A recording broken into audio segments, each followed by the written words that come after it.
Greetings, gamers everywhere. I'm Sweppy92 and we're in Soulstone Survivors. We're taking a look at the rune and skill tree mechanics in this video because, as a friend pointed out to me in my earlier video, I did mention the skill tree and runes, but I didn't go into them and I did not show anything. And I knew I made that mistake, so here I am trying to correct that mistake.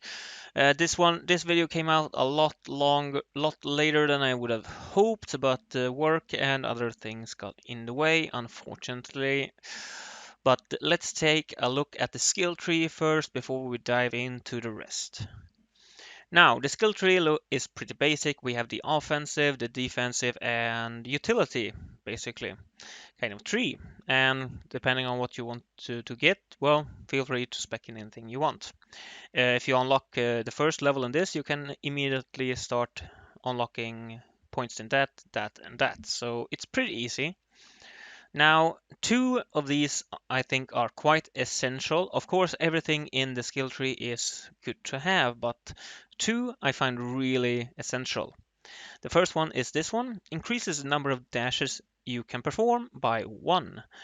Now, certain characters, like the Barbarian, only has 1 dash. By investing in that, you get 2 dashes. Other characters, like the Sentinel, has a +1 dash count, meaning he has 2 dashes, but with that skill tree add-on, he will have 3 dashes.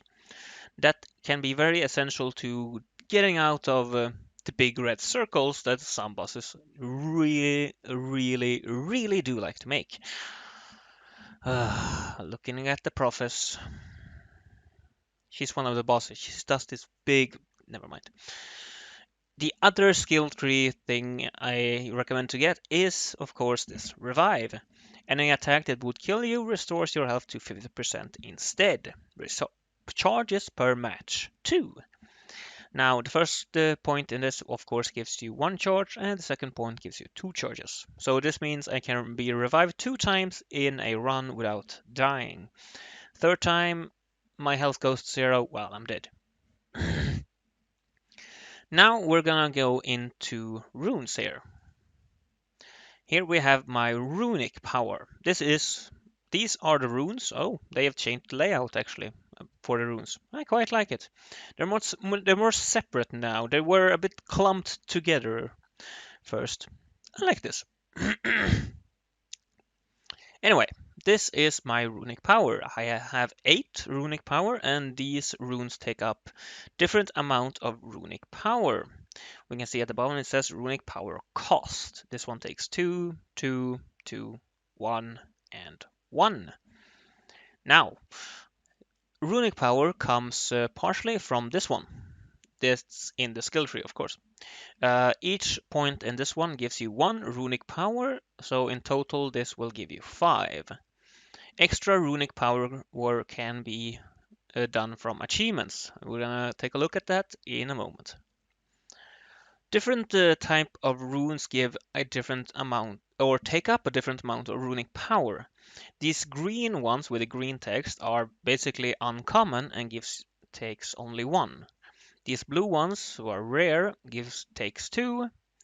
The epic purple ones take up 3 power, and the legendary ones take up 5.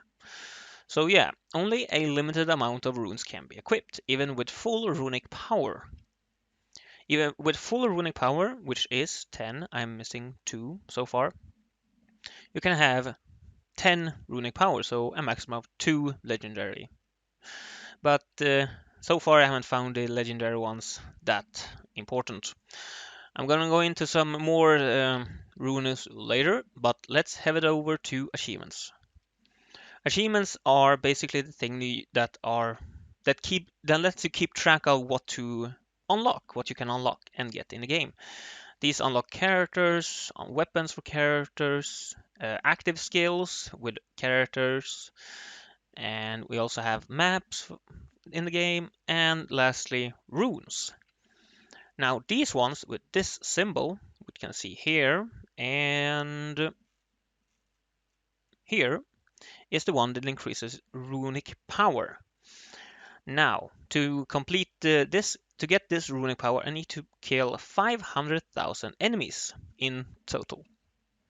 So yeah, I'm at 92.3%, so I'm on a good way there. That's nice to see, actually. Looking forward to getting that one. Now, with each level of runic power, I can equip more runes, or more powerful runes, I would say, because 5 is still the most amount of runes you can have. But uh, with things costing differently, you might want to try some different combinations.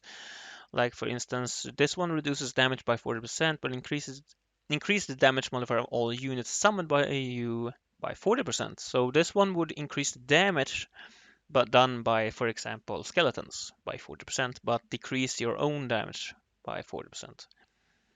Maybe combine that with this one, and well, your damage would be plus -0 because it increases all damage you deal by 40%. But that could mean that the damage for the skeletons would be 80% bigger. I do wonder. So that is an interesting combo that you can try out. And maybe you need more runes to complete this, so more runic power gives you a lot more choices in this, which I do appreciate. And I do appreciate that I do have to unlock this. Now, all of these achievements in the runes category unlock runes, and different runes for different things, like complete 100% of Overlord mode cycle, or reach prestige level 30 with Chaos Walker, and so forth. So these are very interesting things to do, or interesting goals to have within the game. Now I will say that some of these characters are a bit more boring than others, but we're gonna get into those at a later video. But I don't think there's anything more I can tell you about runes really.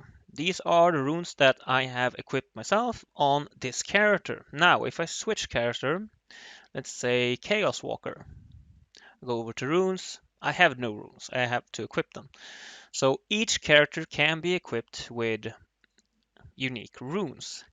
Now, the runes I have normally, or most of the time, is this one that gives you increases dash speed by 50%, resulting in a longer distance travel. This one is really nice, I think. And you start the game with the special weapon skill for your currently selected weapon. This one is also very interesting because without this one, I would only start with one ability.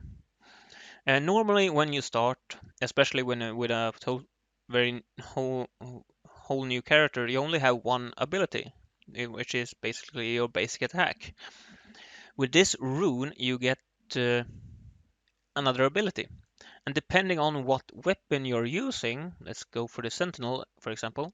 He has two weapons. Depending on which one of these I choose, I get two abilities, but the second ability will be different depending on which of these weapons I choose.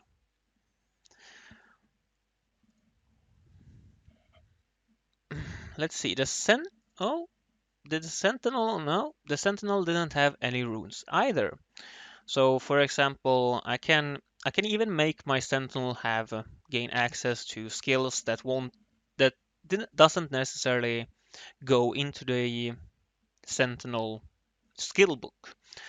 Or let let's we see here. Here, active skills of type holy that your character would not have access to otherwise to the skill pool. This can also give you a really nice, interesting kind of build. Give you skills that you won't normally associate with that class, and then maybe be able to get very strong with that. Who knows? But I think that's about everything I can tell you about runes and skill tree. It's not very complicated, but when you see it the first time, you start to wonder, what is this? How do I use it? But that's it. I've been Swip92. Have a great life, and I hope to see you in future videos. If you have any questions at all, please put them in the comments, and I'll answer as fast as I can. Bye bye.